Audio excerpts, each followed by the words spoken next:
We do not have legal asylum routes that work, and that is the problem. Okay. They're jumping the queue. They're jumping the queue from the official routes, aren't they? What queue? They're people. Yeah, they're people, some of them actually in trouble. And we are not the breadbasket of the world for people who just want to come here and live off our taxpayers. I'm sorry. The point is, over many years, England has been welcome. We can't be the breadbasket for the entire world. I couldn't have put it any better myself. Mariella Frostrup is typical of these London liberals. This is a woman who admired the guy who was deported and then came back on a boat a few days later. She thinks it's our responsibility to import the world. Millions of people who want a better life or don't like where they are should all be allowed to just come here, and it's our job to let them all into the country and provide for them.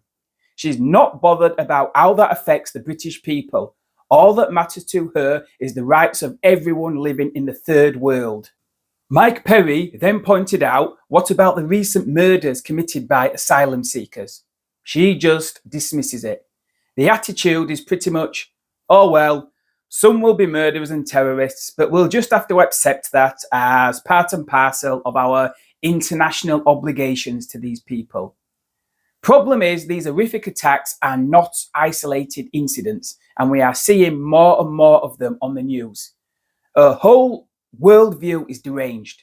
We should allow everyone from the most violent countries on earth to come here without any checks. We'll stick them in local communities, and as and when they commit crimes, we'll arrest them like we would anyone else who commits crimes.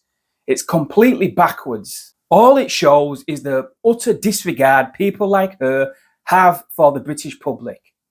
These people shouldn't be here in the first place if we don't know who they are. We are supposed to have borders and passports and background checks for a reason. Then the Labour woman in the middle of the panel says, England has always taken people in. So what? I don't care about the past. I care about today. And people are sick of seeing people come here illegally who do not respect us and go on to commit horrific crimes. They should not be here, and we owe them nothing. Labour has no interest in solving this issue. The public can see that, and that is why Reform are the most popular party in the country. Just take a listen to this. We do not have legal asylum routes that work, and that is the problem. Okay. They're jumping the queue. They're jumping the queue from the official routes, aren't they? What queue? They're people. Yeah, they're people, some of them actually in trouble. And we are not the breadbasket of the world for people who just want to come here and live off our taxpayers. I'm sorry. The point is, over many years, England has been welcoming to people that have come from abroad. What has happened in the last 10 years, I'll put it to 10 years, people have now started to look for people to blame.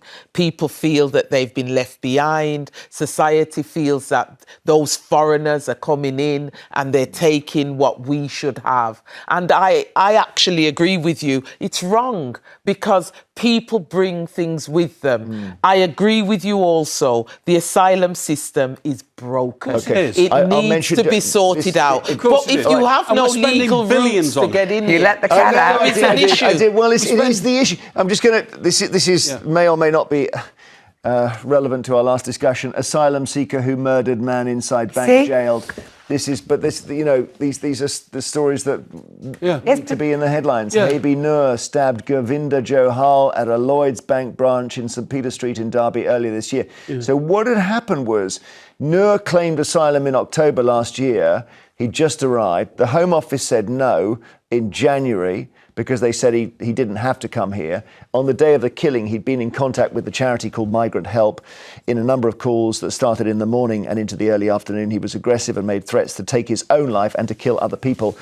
On Wednesday, he was jailed for 25 years. And like it or not, that story lands heavily. And that's in the same week as the street cleaner in Ealing was stabbed, right, out of the blue for no reason whatsoever. It's becoming an epidemic of crime. An epidemic? You've got 3 crimes. Can I put one in? In the West Midlands, we've had a spate of rapes of ethnic minority women by others. I won't, because no one's been found guilty. And the point is, that hasn't hit the national news hardly, and that is a big issue in our communities. At the moment, it seems to be going one way. If it's about, I'm not saying it's right, but if it's about people from abroad, it becomes headline news, but things are happening to other groups and it's not being highlighted where the enough. perpetrators are white British men. Exactly. Okay.